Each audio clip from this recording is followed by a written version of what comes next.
Visitors requesting permission to address the board on specific agenda items should sign in before the meeting starts on the form on the board table.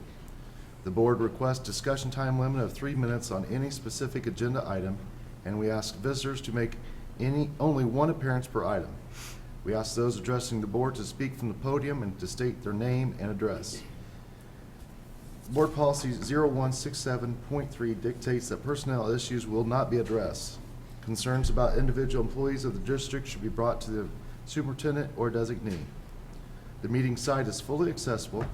Any person requiring further accommodation should contact the superintendent at the school corporation central office.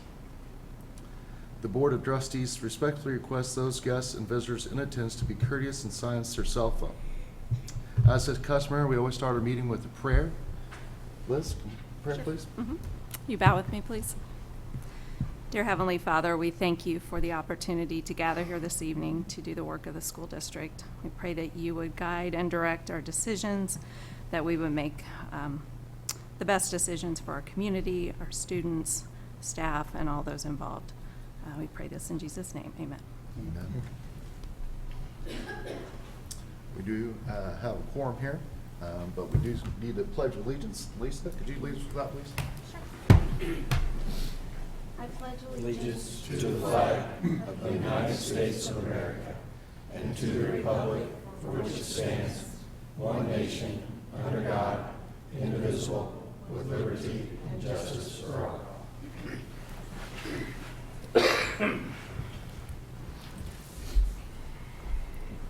Okay. As I said, we do roll call. Everyone is present. Item number D, mission statement. Lisa. The Lebanon Community School Corporation will cultivate and reach every student by influencing and enriching their lives through the power of education, and we will do so in a positive and safe learning environment. Thank you. Item E, superintendent announcements. Thank you, President Bertrand. I think we're going to race to see who loses our voice first this evening, so I'll try to get through these this evening. First, I'd like to congratulate the Hattie B. Stokes students. We were well represented at the Circle of State with Song this past Saturday. We had 11 students participating. I enjoyed seeing all the tweets from the parents and the faculty, so appreciate that. Congratulations to them. Central Elementary School continues to set high goals, and they have set a goal to read a combined 1 million minutes. So they're working with their families to track those reading minutes. And how, is it time-bound, Principal Outcalled? Is it to the end of the year? Very good. Very good. And I'll be there next week to help out with that too, perhaps, and we'll add to those minutes. So I would look forward to an update on that. I'd like to congratulate Jennifer Pope and our food service program. Jennifer applied for a grant and was named one of the recipients of the 2019 National School Lunch Program Equipment Grant. She earned approximately $20,000, as you see maybe in your background notes, to purchase a new ovens for Hattie B. Stokes. So that's a great accomplishment for her, and we congratulate her for reaching out and doing that. And certainly every little bit helps our bottom line as well. So that was great news. LHS wrestling team finished their season with a strong performance at semi-state this past weekend, and Cameron Toole qualified for the state tournament this weekend with his 4th place finish. So congratulate him and wish him good luck as he advances to state this coming weekend. Congratulations to the Lebanon Middle School and High School bands. They represented us at Solon Ensemble Contest this last weekend. The middle school band received 23 gold awards and 5 silver awards. And Elizabeth Popovitz received a very rare perfect score on her performance. And the high school band received 14 gold awards and 1 silver. And 4 high school ensembles are headed to state contests. So congratulations to them. And I also have been following our winter percussion and winter color guard. They've started their competitive season and started off strong as well. So congratulate them as well. We'll keep you updated on their progress. And that's all I have this evening. Okay, item number 2, certified special session content. I need a motion to accept our February 7th, 2020 special session meeting.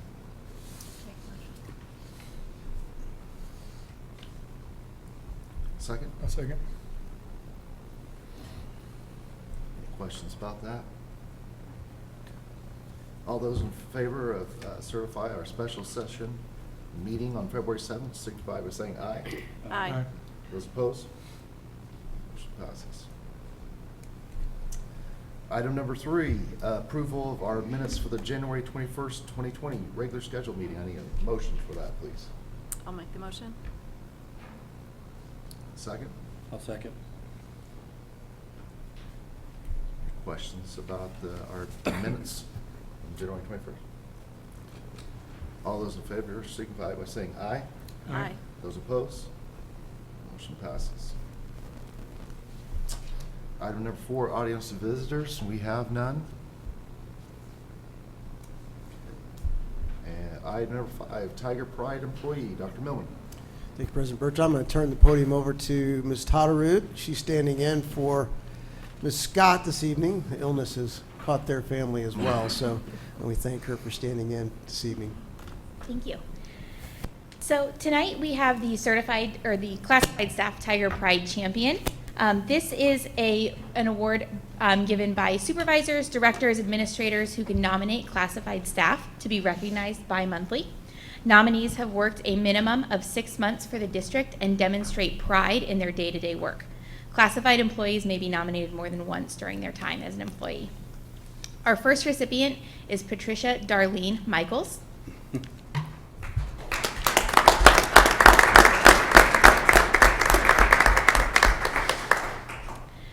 Darlene does a great job of making sure all athletic uniforms get processed in time for the team's next game.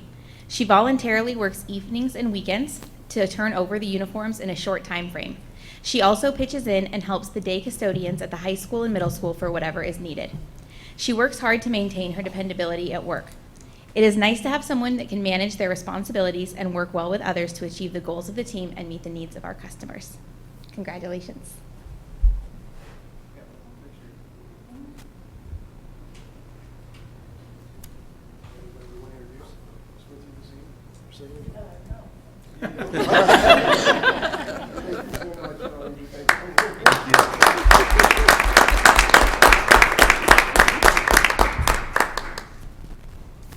And our next recipient is Shannon Moyer.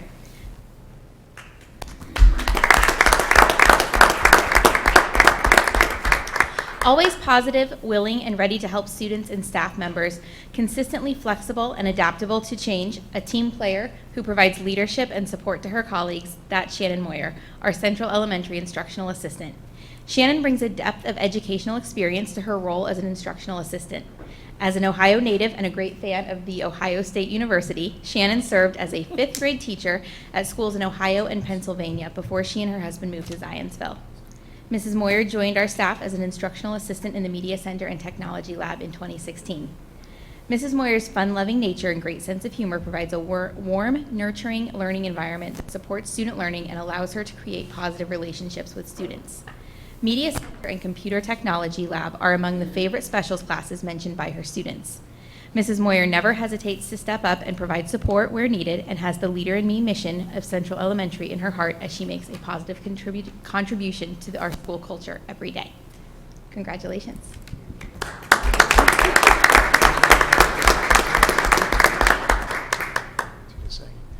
I'd like to thank both of our awardees this evening. We can't do this without you. Can't do what we do without you, and just want to make sure you realize how much we appreciate you. It's just one little token of our appreciation.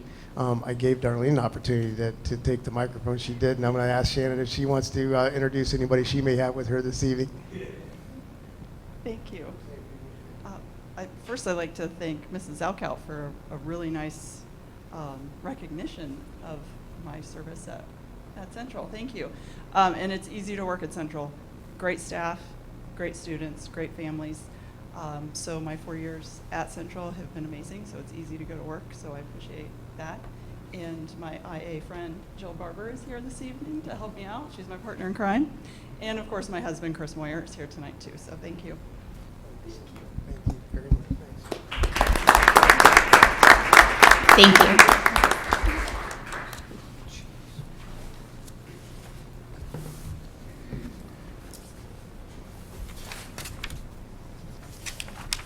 Yeah. thank you for everything you guys do.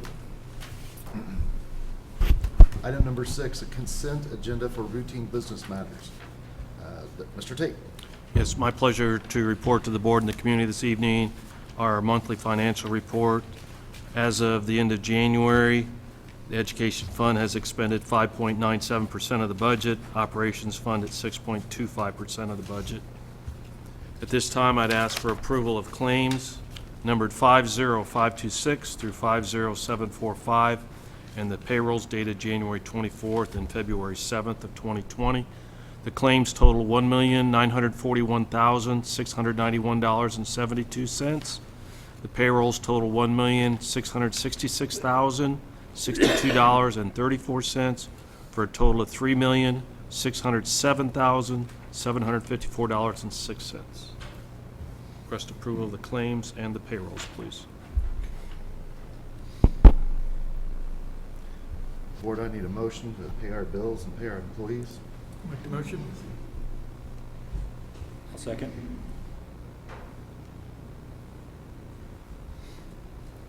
Any questions about those reports that Mr. Tate gave us?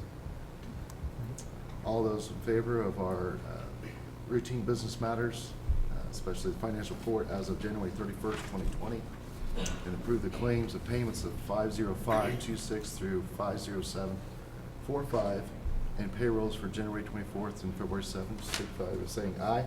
Aye. Those opposed? Motion passes. Thank you. Thank you.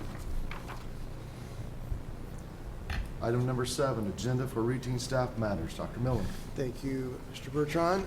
For your consideration this evening, under the classified section of item 7, we have 4 substitute teaching positions, 2 instructional assistants, 3 food service personnel, 2 custodian candidates, and 1 bus aide. Under item 7B, Carol Weekly, a special education teacher currently serving at Traders Point School, has submitted her letter of retirement, which will be effective at the end of the 2019-20 school year, and we thank her for her service. Under item C, Amanda Scoble is requesting approval of 3 basketball coaches, as you see listed. Dr. Dye is recommending Dana Ford for the tech coach position at Harney Elementary, and Kevin O'Rourke is recommending Bill Hyatt as academic team science sponsor. That's all I have for recommendations under routine staff matters. Board, I'm going to just put these all together, so I need a motion for routine staff matters and accepting our classified, certified, and ECA positions. I'll make the motion. Second. I'll second. Any questions about any of those positions? Okay. All those in favor of accepting the routine staff matters on the classified, certified, and ECA, signify by saying aye. Aye. Those opposed? Motion passes. Item number 8, request to purchase school buses. Mr. Tate. Yes, it's that time of year again. We used the bid process from our Educational Service Center, CIESC, and recommendation from our Transportation Director is to purchase 1 84-passenger bus, $124,867, 3 72-passenger buses at $98,139.34 each. The total for all 4 buses, $419,105.30, excuse me, 2 cents. And then, just for information, reminder that this was part of our 2018 bond, so these will be paid out of the bond issue rather than the operating fund. So request your permission to move forward with those. And as far as we do have 4 older buses that we will put on a public auction site. We've been able to get more funds that process rather than trading them in. So we will go through that process again this year. And we can always put a minimum bid on that. So we don't get the minimum on it, then we'll trade it in for what Midwest offered us. Okay. So we'll go through that process again. Board, I need permission to purchase school buses at a total of $419,105.02. Okay, motion for that? Lisa? Second. I'll second.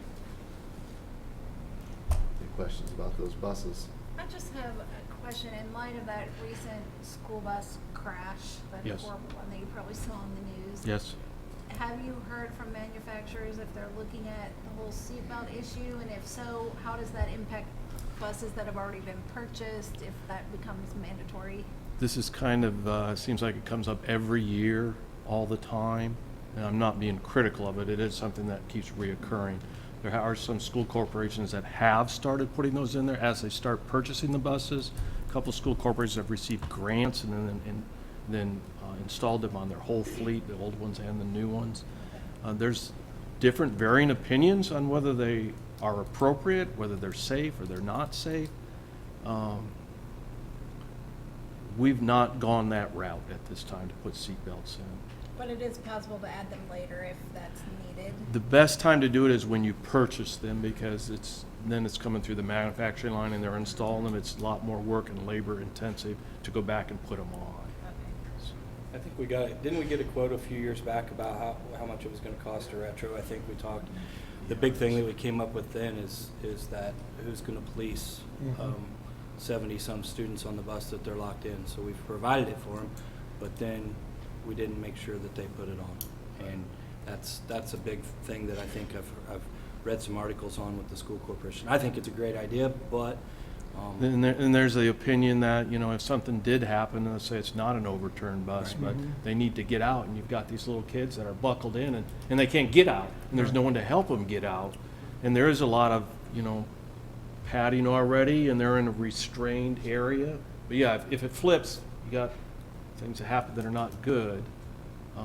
But again, it gets brought up every year. It's a good discussion all the time. Some school corporations have gone that. We've not done that. Hope that helps. I did see an article where the NTSB is studying making it mandatory, so it may be something that comes down the pike that we may have to. So. Any other questions? All right, if not, all those in support of purchasing the school buses, signify by saying aye. Aye.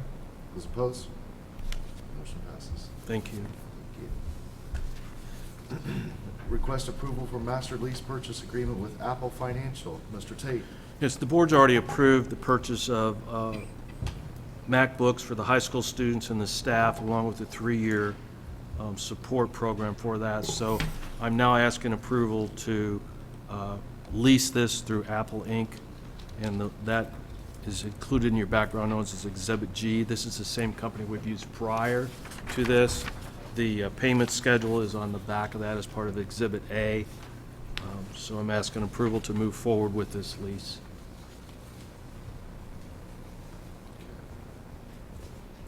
Board, I need a motion to request approval for the master lease purchase agreement for the with Apple Financial.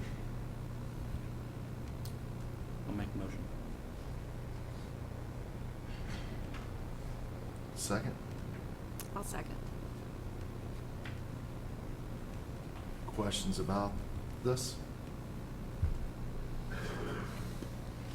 All those in favor of the approval for master lease purchase agreement with Apple Financial signify by saying aye.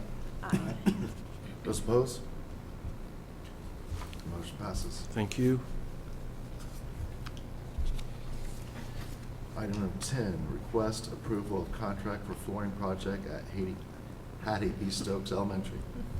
Yes, included in your background information, we are again moving forward with replacing some old carpet in several classrooms and also the hallway at Hattie B. Stokes.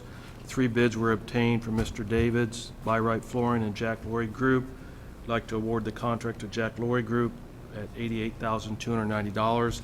This is also part of our 2018 bond issue.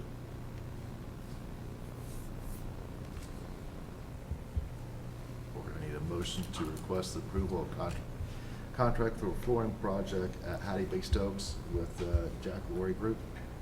I'll make a motion. Second? Any questions about that bid? Mr. Tate, is this one that we have to take the lowest bid on? You always have the option, but then you'd have to prove that they're not a responsible bidder.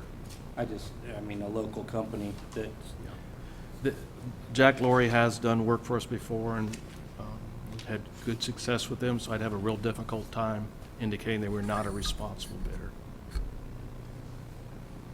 okay. This work will be done in the summertime? Yes. They'll pull the carpet and replace it with tile, as we did in the past. Any other questions? All those in favor of accepting the contract flooring bid with Hattie B. Stokes and Jack Laurie Group signify by saying aye. Aye. Aye. Those opposed? Motion passes. Thank you.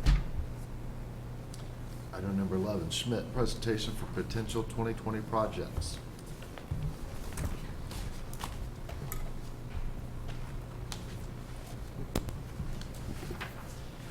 Good evening. Nice to see you again. Kyle Miller with Schmidt Associates, 415 Mass Avenue. Architects, engineers working on your projects right now. So I wanted to introduce my team because I don't want to be stumped with any questions tonight. So we brought them, the A team back here, but we have Mary Ellen Wolf. She's a project architect, focused mostly on the welding lab and helped with the chiller work as well. Brad Wallace, who lives right down the street, is our mechanical engineer, worked on the chiller project. Bob Ross is our civil engineer who worked on the tennis courts and on the football field, kind of the outside stuff. So, and I'm just trying to do the presentation tonight. So, try to keep this brief. I know we talked, I think, back in November with the board, answered a lot of questions, went over some things. We've done a lot of work since then. We just dropped off some drawings for Mr. Montgomery so that he can have his hands on the drawings and the project manuals for the projects. We're out to bid now, but that doesn't mean any questions that come up tonight doesn't mean we can't adjust those in an addendum or something like that. We've had several meetings with the administration and the high school and maintenance folks, facilities folks over the last 3 months, talking about the projects, refining, tuning, working on cost estimates. I think you've had a chance to look at this. There might be a couple little adjustments in it since you last seen it, but not much. I mean, one of them was a page number. We had 2 page 6s in there in case anybody saw that. So I fixed that, but I want to go through the projects briefly, talk about the budgets with you, and then we'll just open it up for any questions you might have, and we'll also talk about the project schedule moving forward. So again, the priority of the work in this order as we understand it, and again, we're bidding all this, and hopefully we feel like it'll all fit the budget, but new tennis courts, those tennis courts are obviously in very bad shape, and it's time to rebuild those. Backup chiller edition, we're calling it a backup, but that chiller should be able to be your main chiller or however you want to run it. We're putting those options into play. New welding lab addition and new synthetic turf football field and field events. With the synthetic turf obviously being something you can choose to do or not choose to do, we've got some budgets put together both ways, and we will have bids for those things. Project budget, about $5.3 million, so we need to make sure we stay under that in order to get everything done. So I'll just go through the projects first and then talk about the budget. Anytime you want to throw in a question, just feel free to interrupt me, no big deal. The tennis courts are going essentially in the same location they are now. We're going to have 10 of them. We are sliding the north courts down so that they are together. I need to be moving this along. There we go. Uh-oh, that's not the right one. Do you have the one from earlier? The one you have? Sorry about that. It's okay. It just had 2 page 6s in there.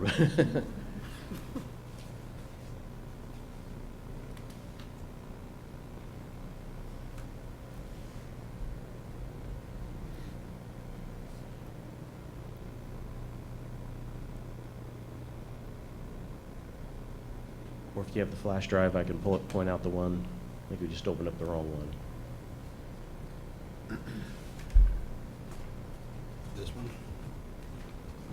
It should be dated today, 2018. Yeah, it should be not. The next one might be better. That's the PowerPoint. It should be it. Oh. There we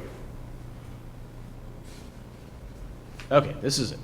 Okay, so the tennis courts, as you can see, there's a big space, as you know, between those north 3 courts and the bottom ones. We're pulling that together. That's going to make it a little easier for coaches and spectators to view the courts, and that north area is going to become a storm detention area. It's not going to be water that we have in the pond all the time. It's going to be a dry area that'll build up if we have big rain. That's something that the city's requiring us to do because of the turf field and because of some of the work we're doing out here. So that'll help us with drainage. We know we need to make sure drainage is a priority. We'll have some concrete sidewalks around the outside of it. To get access to it, we'll be able to set up some portable tip and roll type bleachers. Usually in tennis, you just need a few rows, so we'll have room behind the court, so you can see those you can actually see them from the side if you want, the west side, or you can see them between the courts. And then the main court would still be the first one, at least that's what we're thinking would be the main court, court number 1. We will put signs on the courts so everybody knows what numbers they are. We will have a 10-foot high chain link fence going around the courts. That'll be new. Everything's going to be new. And these are proposed right now to be post-tension concrete courts. Post-tension concrete, I think we talked about that 3 to 4 months ago. We do have an alternate to do asphalt courts if it's a budget issue. Certainly, post-tension concrete is getting more and more. It's getting more and more popular out there. We've been talking to some contractors who've been building those more and more often. There's some new ones in Plymouth. We went up and visited those. They look great.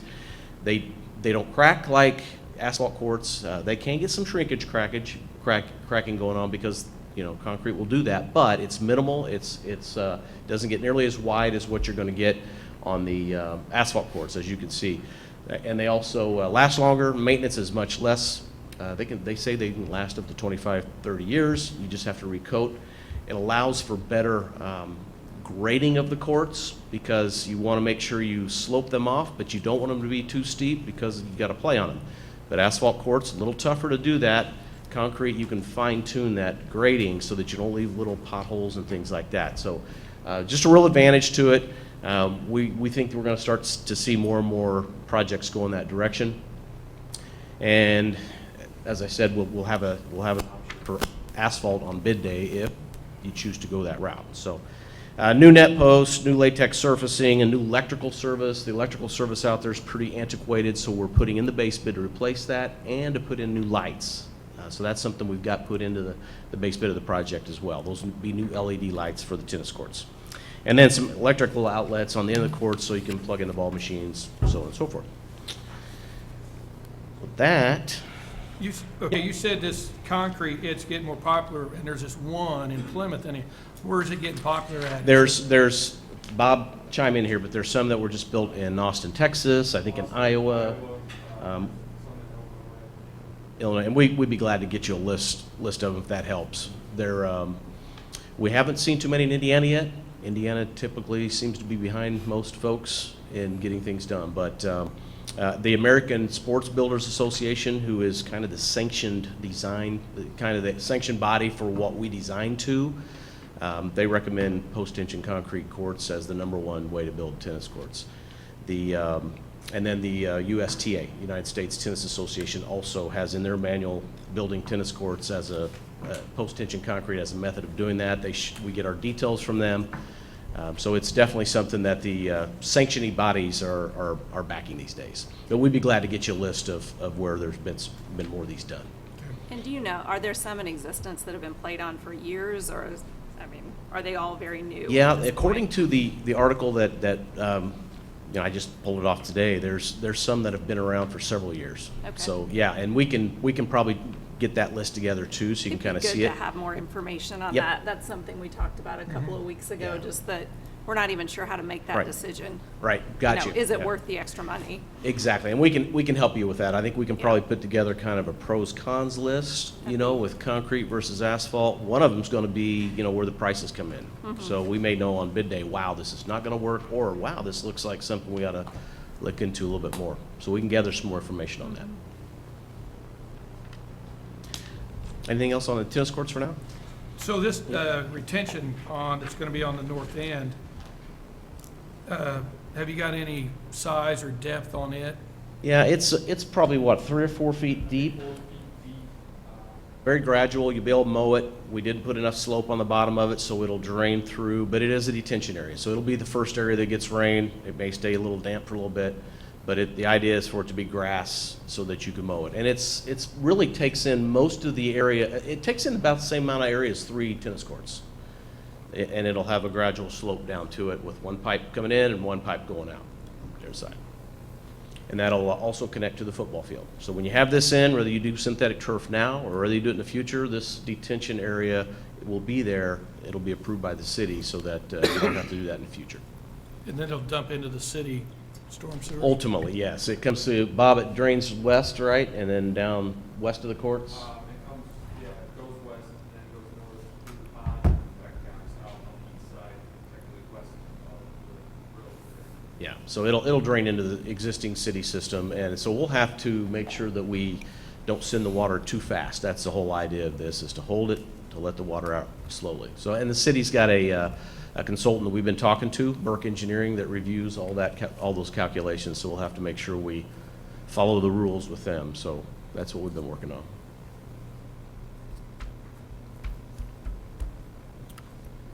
And the other item I'll point out is we're getting an alternate price to replace the sidewalk along Grant Street. We need that sidewalk in there. It's not in the best shape, but getting that price, we might be able to talk to the city about, is there a shared opportunity in replacing that sidewalk? So we're going to at least isolate that price, and then we'll have some decisions on what we're doing there.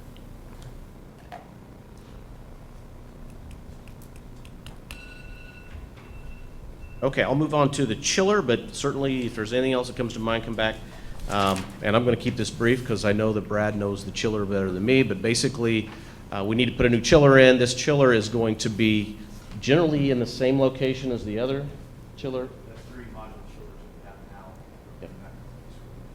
Yeah, so we had called it a backup system, but you'll be able to run these all together. That was in a development over the last week or two, was to make sure we could run these, both chillers at the same time, full load. So we get up to 595 tons of cooling.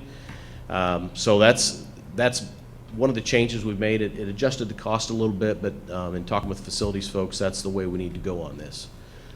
Anything else, Brad, as far as the details we might want to point out? I mean, one of the things we did do, talk to Don and those guys, we looked at 10-year, we all whole bumper warranty on it. So you'll have a full 10-year warranty, parts failures, labor.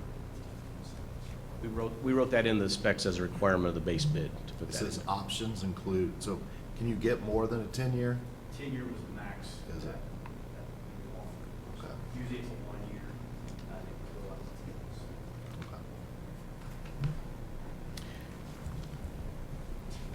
Okay. Anything else on the chiller? That'd be a good warning, since this chiller that's in here is only 8 years old and it's junk.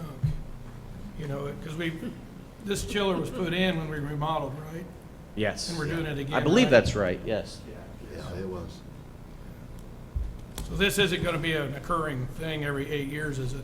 It'll be 10. Not as far as we're concerned, no. Right, but is it gonna be bad, you know, because this is kind of sore subject with the board, because we've done this once. Right. Yeah, I mean, there should be any reason why you should get 20 years out of it. Yeah. And if something happens in 8 years, you'll have a 10-year warranty for sure, so, Right. yeah. Because what was the warranty on the one we got now, 1 year? 1 year.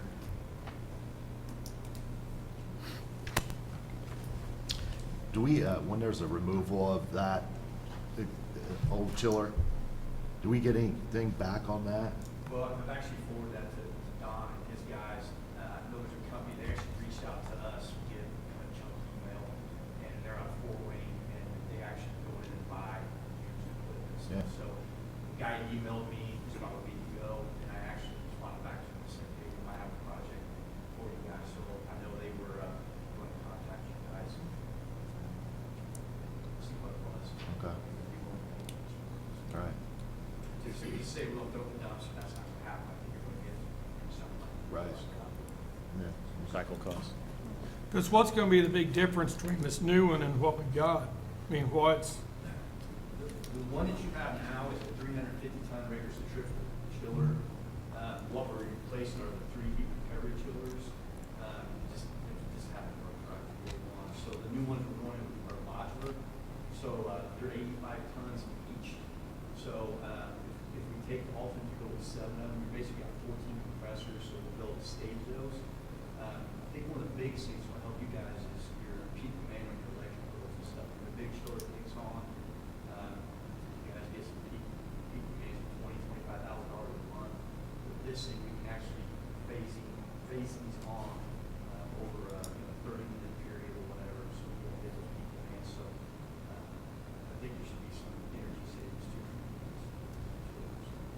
less complicated, right? Current system Yeah, has it got should some be a little bit complications. more or less complicated. The heat recovery chiller, kind of told you guys in the past, you just don't see it in schools. Usually you hear it in hospitals, and even then, they have to be designed correctly. If not, you'll have problems with the schools.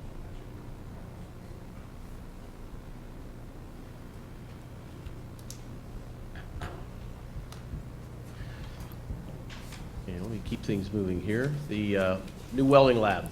It says new welding lab equipment on there, but I'm going to go to the next page.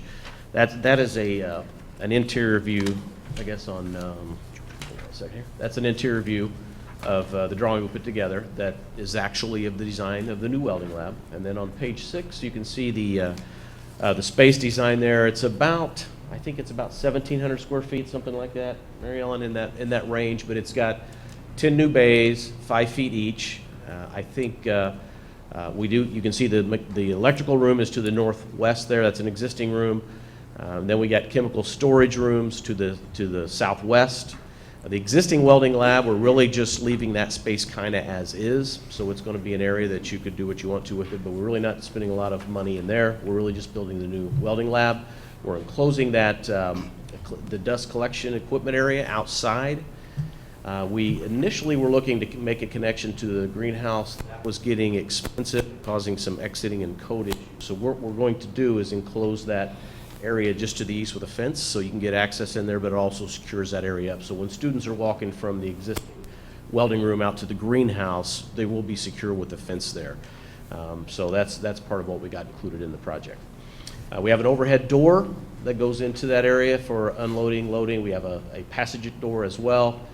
And we have some storage space in the room, and then new concrete, new site work, that sort of thing to get access back into the welding lab. So, Mary Ellen, is there anything else you might want to point out? 2,800. Okay, I was off. There you go.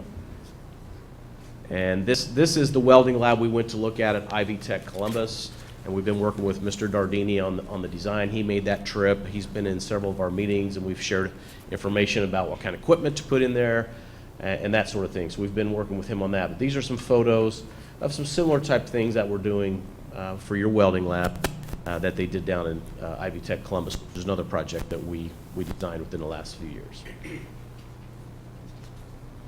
Questions on the welding? Do you guys ever put perforated metal in, like the ceilings and the walls, for reduce the sound, the noise? We do when we do a metal building, but where you have the walls and no walls. If we're doing acoustics for other buildings, for other reasons, like a fire or something like that,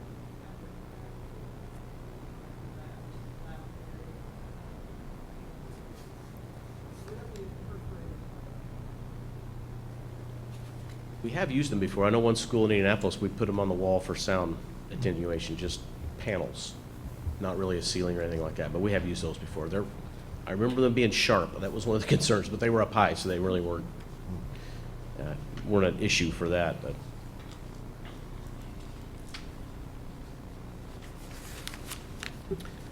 I'll move on to the football field and then come back for any other questions we might have. The football field right now we're really separating this out into kind of two different projects, if you will. The one being a turf project, we know we've separated that out of the cost as a potential item that could be taken out if the decision was made. But basically, inside the running track, we would be building a new pole vault area at the north end. We've gone back and forth on where that should be, and I think we've settled on the north end of putting that in that area. That area would also remain kind of a green turf D zone down there, so you can practice your coaches like to have a combination of asphalt and a green open area so that you can do your sleds and that sort of thing for practice, football practice. The scoreboard is staying down at that end right now. We did take that out of the project, but we are putting in some electrical and some conduits so that you can add that in the future and not have to mess up the football field to do it. So that's part of the project. The delay of game clocks, we are going to replace those. The running track is basically staying where it is. We're not doing anything with that except protecting it. When we go back and forth with heavy equipment, we got to make sure it's protected. New long jump at the other end, that's going to be dual. Long jump is, those are going to have, we're providing some covers over the top of those right now to keep the sand in, so those will be nice new systems. And then we have a asphalt D zone at the south side. We call it a D zone because it's shaped like a D, but that will be for high jump. And then other work includes new electrical service, much like we're doing with the tennis courts. We're going to replace the electrical service. It's kind of old and antiquated out there. That would be part of the project. Some electrical service so you have water on both sides of the field. The existing goalposts, those are relatively new and in pretty good shape. We need to straighten them out a little bit, put some sleeves in, so we're going to keep those in place. And then the lights are an alternate bid to the project. So we'll get a price for that. You know, they're expensive, so we'll get a price for lights, and if you decide you want to put those in, that'll be your choice. And then a new synthetic turf football field with a shock pad. So that's where we're looking right now. What they call a slit film type of. Oh, I'm going to advance the slide. Oh, yes. Very good. Thank you. We have been looking at different types of turf, and there's a kind of a monofilament type, which is all thin strands like grass. There's a slit film, which is more of a tape that they slice, and then it looks like grass. And then you can do kind of a dual blend. And Bob, I think right now we're settled on the slit film. It looks good, looks like grass. It plays. It's very rugged, so it holds up a little better than your monofilament type. So that's very common for high school. We've gone out and visited some fields over the last few weeks with Mr. Levin and some folks to make sure we're looking at what the product's going to be. So a lot of research going on there to see some other fields. So that project is. Let's see, that project with the turf would be that separate project. So I'm going to talk a little bit about the budget right now. Any questions? Any questions on the football field or what we're doing around there? And Bob, did I leave anything out? Other than under drains, all the things that go along with it, ripping out the old turf field, old natural turf, putting in under drains, a new stone base, shock pad, pretty standard. Hey, can you just tell us what's the lifetime or what's the use? Like 20, 25 years is that what they're saying on turf? That might be a little bit extreme right now, but I mean, the ones that were put in 10 years ago are being replaced right now, but they are, the new fields that are out now are supposed to be better and last longer. So the jury's still out a little bit, but you can get well over 10 to 12 years on your field. It just depends on how much you use it. I think that North Central just is replacing their field this year. It's pretty worn out. They've had it for 10 to 12 years, but they play on it all the time. It's just constantly used. So, which is the good thing about turf, natural synthetic turf. You can play on it all the time, but the more you play on it, the more you tend to wear it out. One of the Yeah. reasons we kind of gravitated towards the split film was because of its endurance and multi-use. And we know that this will be used by more than football. The band will be using it often. And we also have 6th through 12th grade on our field too. So some of the schools that have put in the turf, it's only for the high school use. So that was one of the reasons why we chose that as well as a shock pad. With the combination and talking to manufacturers, felt like that was going to give us the best longevity and safety. As annually there will have to be impact tests that are done, and then the maintenance crews would add any fill that's necessary. But the folks who've done the shock pad with this combination of grass that we're looking at have had the best luck on both fronts. So we did our research on that front as well. Yeah, I'm sorry. Do we know if turf is any better for the whole concussion thing? It more depends than on which grass? article you read, right? So, some would say yes, and some would say it's nominal. I think one of the things that coaches will point to is consistency of the playing surface, as much as the impact. When you're dealing with natural grass field, you're going to have the ruts and divots and all the things that can cause injuries other than concussions, whereas when you're on a turf field, you have a very consistent playing surface as well. So there's conversations about injuries not related to concussions as well. I think that's what that shock pad, kind of like on your own carpet, the better padding you have underneath is supposed to help it. Yeah, the shock pad will absorb, that's the point of it. It'll also add some longevity to that field. They drain better when you have a shock pad. So you pay for it, but there's some benefits to it.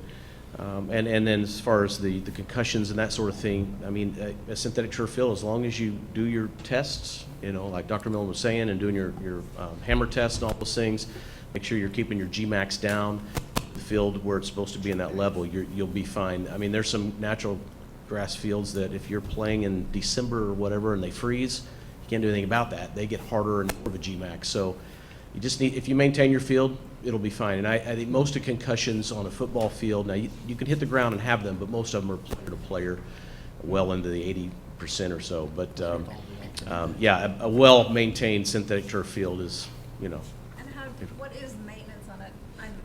Well, I know nothing about this subject. But yeah, what is well, maintenance? we did write in the specs, 1 year visit from the turf company that installs it for the life of the warranty. And that would be 8 years, Bob, or 10? Is it 10 or? I think 8. Okay, 8. You can always ask for 10. We can look at that. We're negotiating that right now. But that has come out, do the test. But on a regular basis, you will have a grooming machine that comes with it. You pull it behind a gator or something like that, and you just go out and groom it, loosen up the infill, and make sure that it's not starting to get too tight and compacted. It helps clean out some of the junk that gets in there. And then if you need to add some infill to it, which is the rubberized pellets, if they get low, because kids carry them home, right? They carry them home, put them in the car. So if you need to add some to it. So having a barrel of those around to fill up. So those types of things, and then just checking your Gmax and getting out there and making sure you're not getting to too high of a level. I don't know if sanitary is the right word, but there are bleeding injuries that happen and Yeah, vomit on, right. How is that compared to just regular grass where you can? Well, with the synthetic turf, yeah, you'll have that. That was an issue probably 5 years ago, and MRSA and those things were discussed quite a bit. But I think what they kind of determine is you get rain, or if you wash it down, because we're going to have hose connections, you wash these areas down. If something happens, there's an injury or somebody gets sick on the field, you can wash those things down right away. But the sun kills a lot of that, and so does rain. You probably have more of a concern in your football locker room, if you can imagine what everybody's doing in there, as with football field. That whole discussion has kind of gone away. We don't hear it much anymore. It's been 5 years since that's been a real concern. Well, the overall budgets, and I know the print is a little bit small, certainly for anybody sitting out here trying to read this. But I will tell you that we're in pretty good shape. We're real close on the overall budget. We've separated this out on slide 9 is synthetic turf and field events. So if we do all the field events we talked about with the pole vault, high jump, all those sorts of things, the project budget at the bottom of the project estimate's about 5.5. So it's a little bit over our target, but we've got some safety in this. We've got some contingencies built in above. Those construction contingencies that you see up towards the top is money that's not spent. We want to keep some money in there for safety in case we run into something. Plus, we've got a number in there for lime stabilization contingency at 80% or $80,000 for the field and track. There's a good possibility we'll run into some of that stuff, that either there or on the tennis courts, just because sometimes the soil is not the best. We've had some preliminary indication from the from the geotechnical engineer that we probably will have to do some of this. That's a pretty good number to have that in there for that type of safety. So we do want to carry that number as potential. So we do have safety built in, and then we want to also make sure we're tracking all of your individual soft costs down below. Those would be like our design fees, topographical survey, geotechnical engineering, even the finance cost, which we've got a confirmation from Baker Tilly on what number that should be of $125,000. Putting all those things in there, we want to keep an eye on the whole budget. And again, we're real close. And then down at the bottom, you'll see that we do have some alternates in there. The tennis courts, asphalt, we believe that to be a pretty good deduct. But we're also understanding from contractors that the price of asphalt and concrete courts are starting to close in a little bit. So that would be good news. I think post-tensioning is starting to come down in price. We've got the alternate for the sidewalk curb replacement on Grant Street, and then the alternate for lighting on the football field, and 25-year warranty for those lights as well, which $12,000 is probably not a bad number to get an extended warranty. So the numbers that you see at the top, under tennis, chiller, welding, field and track, we've got all the detail to those in the back here. And I can get into that if you want me to. Otherwise, you can see what that is. That outlines, what are the costs for the tennis courts? How much is the fencing? How much is the actual courts? How much are all the net posts and all those sorts of things? So that would be on the slides that follow. I will talk about slide 10, because what we did here on slide 10 is this was to remove the synthetic turf. So if we don't do the synthetic turf, obviously the costs come way down. That's a big number. And so you can see up the top, the field and track goes down to about $521,000. That's to build all those field events and the electrical and all those things we had talked about. And then we have a difference of about $870,000 to the good. Obviously, that's a pretty good chunk. So we're hoping that everything falls in line and even less than where we expect it, and you can get all the things done. And then we still have the same bid alternates at the bottom. So any questions on kind of the overall project budget? Okay. And then page 11, you can see all the different things that go into the new tennis courts. So this is the same format for the tennis courts and for the welding and the chiller. We added a general condition overhead and profit number down there because contractors are going to do that. They need to make a profit, right? So, and the general conditions, those are items they're going to put their estimate together, and then they're going to add those things to that number. So we're carrying those things too, which we think is a little bit of safety. And then the next page is the chiller. And I think that's a 450-ton unit that should say, I think, $595, right, Brad? Yeah, so this number represents in the base bid right now, and we might bid it as an alternate, but we've got, this number represents the extra module that we're going to add to that system that Brad talked about a little earlier. And then the 10-year warranties are also included in there too. We do have some building modifications, a lift, some things that we're doing outside the building there, so Mary Ellen's worked on those. So we got to have those things included in there. It's not just replacing a chiller. We got to do a few other things to make it all work. And then on to page 13. I'm a little behind here. Page 13 on the welding lab. All the detail with the foundations, the structure, the exterior closure, roofing, all those things, all the way down to the site work is included in there. And again, with the 5% general conditions, 5% overhead and profit, gives you a total construction cost of just over what we think is $1 million down at the bottom. So again, those numbers you see down at the bottom translate back to that project budget sheet at the top. And then we add on our contingencies, soft costs from there. And then on to the page 14 with the synthetic turf and field events. What we have at the top, because we're working right now with Moats Group through the co-op to purchase that turf. They are going to give us a fine detailed price. They're working on that now within the next couple weeks. Right, the initial estimate from them was about $1.15 million, which is a number that we've been tracking all along. That was real close to where our estimate is. And all the things that will be included in their price are listed there. And then the electrical service to the field, the delayed game clocks listed in there as well, get you close to about $1.5 million total construction costs. And then the alternates at the bottom. And then the last page, or the next page, I should say, page 15, is the same thing, only we essentially took out the turf. So now we've got all the field events. If we're just doing the field events, those are included separately for that number. So, any questions on cost budgets before I move on to the last slide? All right. Okay. Well, we've talked about the project timeline quite a bit with the group. Right now, the project is out to bid, as I said. So we received bids on the 10th, and then we hope to come back to you on the 17th for your board meeting to recommend some sort of approval, whatever that's going to be. We'll certainly review the bids with the administrative group and then come to a agreement on what we would recommend for you to accept bids. If everything's in order, hopefully we can be good to go on the 17th.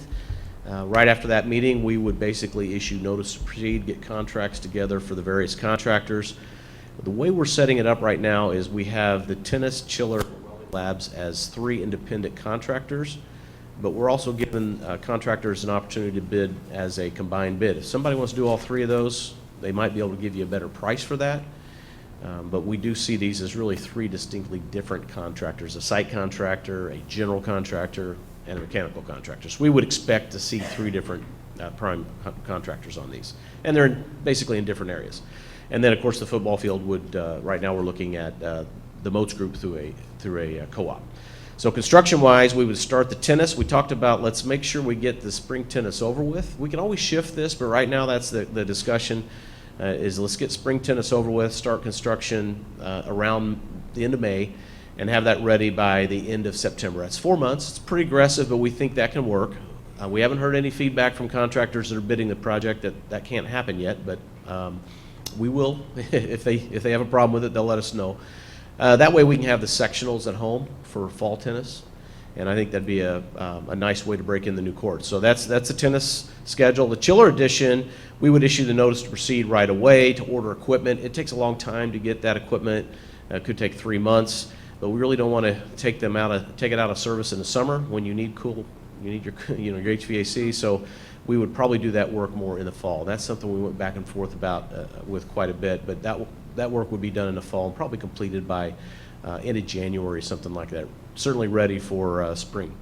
Welding lab, we would want to start that work right away. That area is isolated enough that we can secure it off, and the contractors can work while school's going on and protect the staff and the students from construction, and then hopefully can have that work completed by the time school starts up again. Again, that one's a little bit aggressive, but we think that could be done to have it ready for the start of school in August. And then the football field, we want to start that work as soon as track season ends. We don't really want, contractors mixing with kids that might be practicing for the state or something like that. So once that's over with and there's no more need for track, then the contractor would take over the football field and have at it and have that work completed essentially in August before football season. This happens every year. These guys build these things every year. Last year was a little rough because of June wet rain, but most of them got their fields all done but by the time the football season started. So no reason why they can't pull that off. So that was the last slide. So what other questions, comments, suggestions do you have for us tonight? When you say it goes, how do you do that, goes out to bid? I mean, how do you post it, or, I mean, how do you do that? Yeah, by law, you have to advertise it, probably just like you do with many, many other things. You have to advertise it. So we put an advertisement in the paper, the project's out for bid. That went in probably last week. Charles, is that about right? So last week, and then you have to run it again a week later, that advertisement. Most contractors don't find out about the project that way because they're not all reading the paper. We send our drawings to the plan room, reprographics. They're the print room. They're the ones that print off all the drawings. Once it gets there, which was last Wednesday, then they send out a blast and contractors know about it. So reprographics is connected to about every contractor there is, and so they send out a email blast and people find out about it. So we're already getting folks that are picking up drawings that are interested in it. And then we've got a pre-bid meeting. I think is it next week? Next Tuesday, I believe. The 25th is a pre-bid meeting where we'll have contractors come out. We'll show them the different areas and just talk about the bidding procedures. So.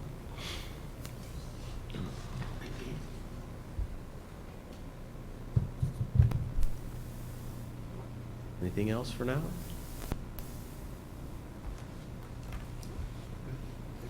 Okay, thank you very much.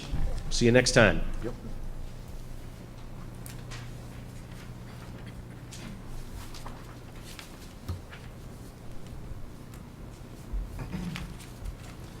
Okay, item number 12, request to move forward with authorization of the 2020 GO bond. Mr. Tate. Yes, at this time, I ask board approval to move forward with the issuing of the GO bond. It'll be for $5,350,000. And so we've requested this time to schedule a public hearing for that. So the resolution would include that information, please. Board, I need a motion to move forward with the authorization of the 2020 GO bond. I'll make a motion that the board schedule a public hearing on the proposed building project for its meeting of March 17th and direct administration to publish notice of the hearing as required by law. Sounds good. I'll second.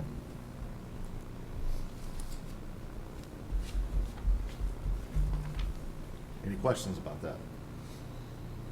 Okay.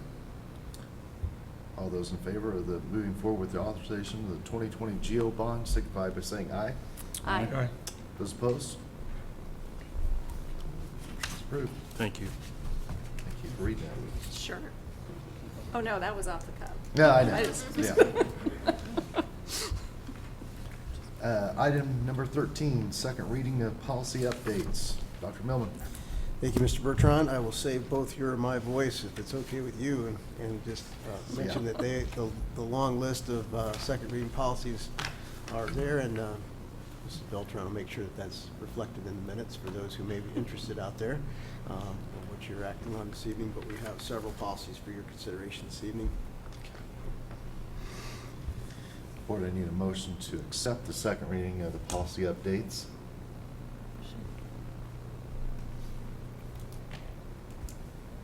Second. Second. Any questions about those policy updates? Dave, did you have any? No. Okay. All good. All those in favor of the second reading of the policy updates signify by saying aye. Aye. Those opposed? Motion passes. Item number 14, new business. Mr. Barton. The LHS group would like to send their leadership team to leadership camp on August 15th, 16th. It's an overnight trip. This is normal. Normal We always do. Mhm. Board, I need a motion to accept LHS leadership camp overnight on August 15th and 16th. I'll make a motion. Second? I'll second. Any questions? All those in favor of the LHS leadership camp overnight trip for 15th to 16th of August, signify by saying aye. Aye. Those opposed? Okay, motion passes. Thank you. Yep. Item number 15, other business. Our next regular scheduled board meeting will be March 17th here at the Hermitage B. Wells at 7 o'clock. Is there any other business? I got one. Sure. Steve, stop arms. You got a couple with 34, 29, Okay. Anything else? All right, I move that we adjourn. Thank you.